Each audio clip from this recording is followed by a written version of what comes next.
God. They have been clearly seen ever since the creation of the world and the things that have been made, so that men are without excuse. You see, on the day of judgment, my dear friends, nobody's going to have an excuse. No one's going to have an excuse before God. No one's going to say, oh, I didn't know you existed. No, the Bible says God has given you everything that you need to know He exists. Creation testifies of a creator. You look at that building over there, how do you know it had a builder? The building itself is staring at you.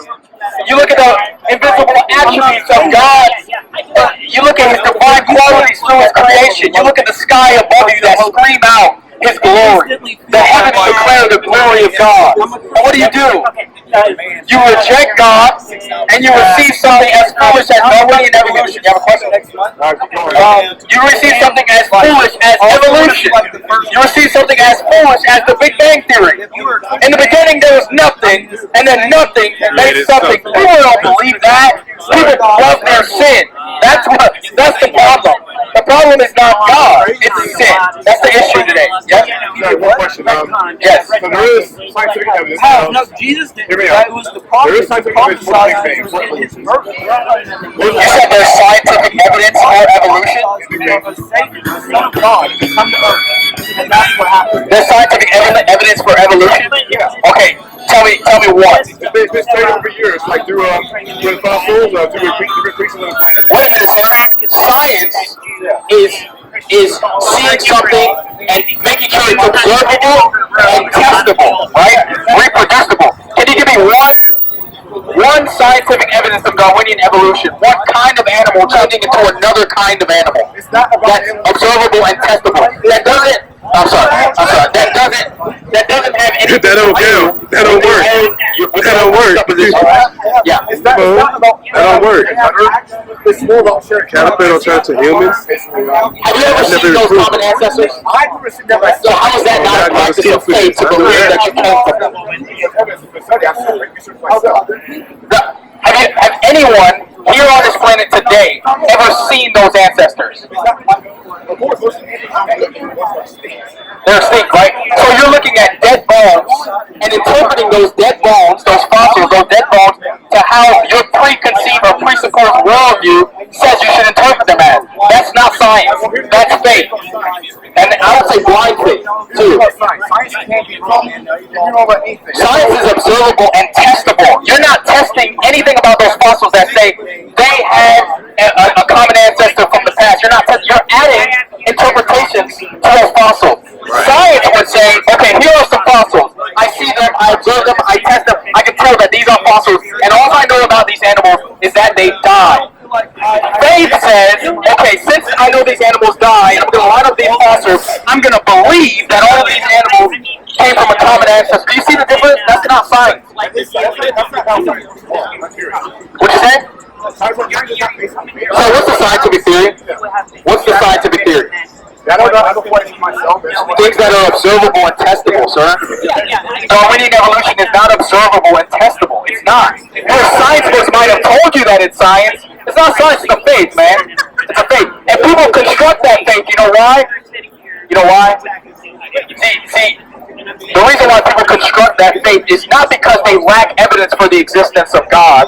It's because the Bible says the human heart is naturally resistant towards God. Because the moment that you acknowledge God as your authority and rule, you know what you're going to have to do? Get rid of the bad, get rid of sin. Get rid of sin.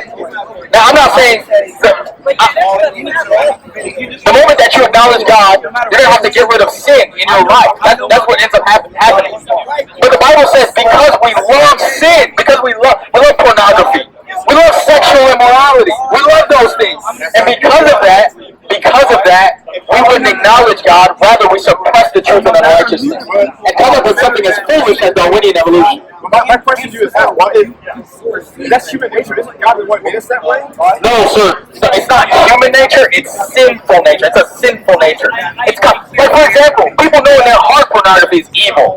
No, sex trafficking is all over pornography. It's all over wickedness. There's actually, and there's kids out here. I don't want to go too deep. Okay, there's kids out. I don't want to go too deep. So, and forgive me for those who have kids out here, but it is wicked, and we know it, and you get a dirty feeling in your conscience whenever you steal for the first time from someone, anyone. you steal from someone, you know in your conscience those things are wrong, but you do it anyway, right?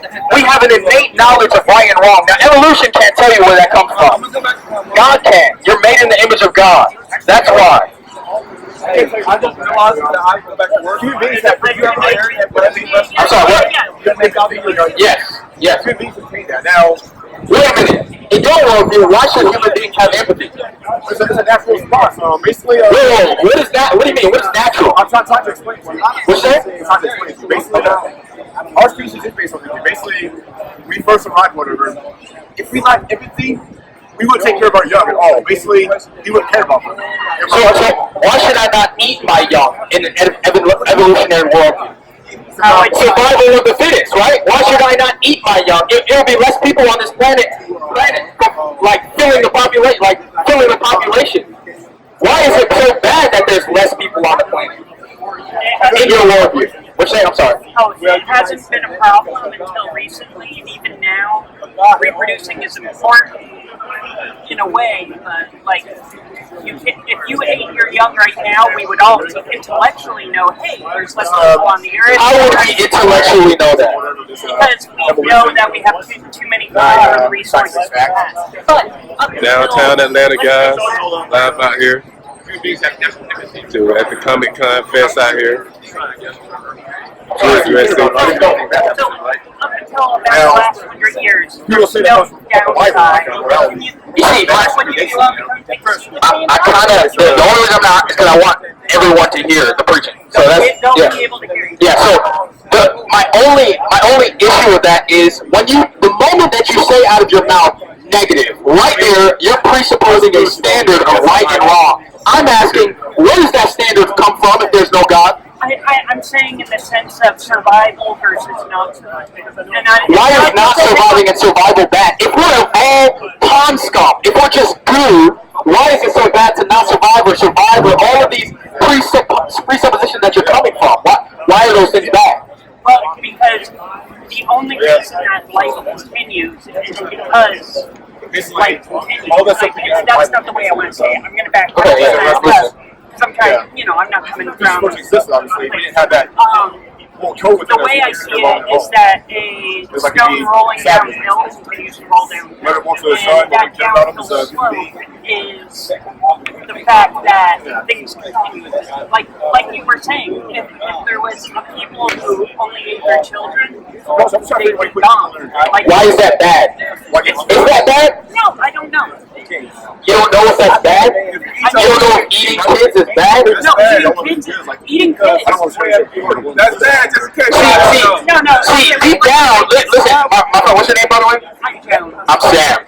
He gets mad when I step over this line. So, the reason why, see, deep down, you know eating kids is wrong. But the moment that you reject God, you're subject to futility. You're subject to no right and wrong. And that's what the Bible says. Rather than acknowledging God, right, we suppress the truth about God, and what ends up happening? It says in Romans 1, it describes this in Romans 1. God gives us over to a debased mind, to where we can look at what is clearly, objectively evil, and say, that's okay, because there is no standard of good and evil. So let's talk about the undiscovered tribe on Amazon that has never had contact with the outside world, does not have any contact with religious texts that are I'm not always making it down at all.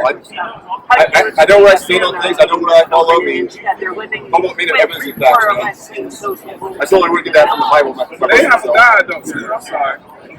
Every is free. Even if only people that don't believe in God. I'm going to explain to That have a God. Even though we are got to answer one God, there's still certain folks that believe in their God. The scriptures actually reveal that those people know the true God, but they suppress the truth. It says in Romans 1, it says, the wrath of God is revealed from heaven against all ungodliness and unrighteousness of men, who by their unrighteousness suppress the truth. If I had said anything Because God has shown, I had heard him, I would have heard him. his eternal power and divine nature has been clearly seen ever since the creation of the world. Creation screams God, and also his divine attributes, that innate knowledge that you have and who has, every atheist has, of right and wrong, because they're made in the image of God. And then it says, so they are without excuse. You see those people in the Amazon? They're not going to be without excuse either on the day of judgment. Now the reason why we send missionaries there is not because they don't know the true God, it's because they don't know Jesus, the Savior of humanity, the Savior of those who can save them from their sins, because God the Father, the God that's being talked about in the scripture in Romans 1, He's going to coming back, He's going to judge the world, and men are without excuse. Jesus, He sent Jesus in the flesh. He sent Jesus in the flesh out of His love and His mercy to die on the cross so that sinners' debt could be paid. The wrath of God could be taken care of, sin could be taken care of, and He rose from the dead so that anyone who will turn from their sins and trust in Him can know God. He is sinners' rescue plan. He is the sinner's rescue plan. They didn't know that. But we're not sending missionaries because they don't know God. They don't know the true God, the God the Father. We're sending missionaries because we're warning people, stop suppressing the truth. That God gave him of a man Christ. And that's He did what Adam couldn't do. Yeah, right. That's the whole thing about it. You know, I actually don't believe in that. I don't believe they believe in a God. I believe they know the God and they suppress that truth and exalt other beliefs like those other gods. So what they're going to say? Yeah. Okay, I forgot what you're going to ask you.